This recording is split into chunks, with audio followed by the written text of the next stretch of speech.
мынау жерде тұрып, мен кішкентай бір толғаныстың, тебіреністің үстіне түстім.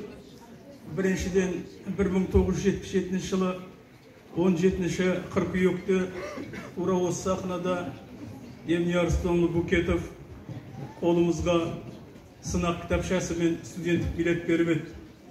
Қарап отырсаңыздар, уақытты қараңыздар, қалай зымырап өтіп отыр. Олай болатын болса, қадірлі ата-аналар, сіздер балаларыңыздың бақытты күндері мен балауша шақтарына куәгер болып отырсыздар. Айналайын бауырларым, балапандар, құрметті ізбасарлар, әріптестер, қайда жүрсеңдер де аманшылықтарын тілеймін.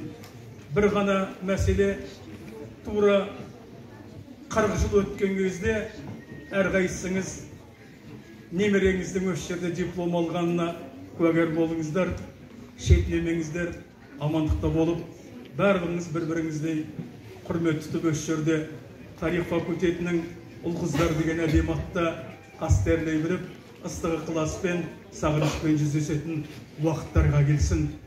Айналайындар, ерекше бір мәселе, біз ұлдарын ұлағатты қылып, қыздарын инабатты қылып тәрбиелеген халықпыз. Сіздердей ұл мен қызды берген, сіздердей азаматты берген, тәуелсіз елдің ертеңгі мінекей туып тіккен, ары қарай апаратын ұл-қыздарымыз аман болсын.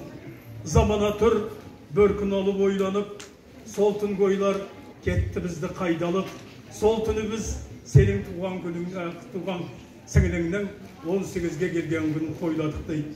Ал сапарың сәтті болсын, қызғалдақты бар жағын Мұхтар Шаханов жырлаған еді.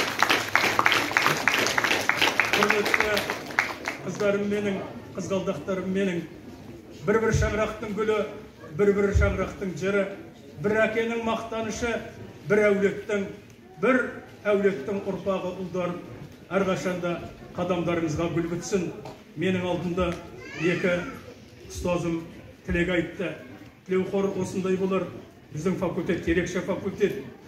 Өзінің жақсылығын асыра білген, қиыншылығы болса бірге шеше білген. Үлкені болып қатаң тәрбие берсе де, әрқашанда қамқорлығын аямаған. Ұлдарым, бауырларым, балаларым, ағалық, әкелік тілегім осы, сапарларың сәтті болсын.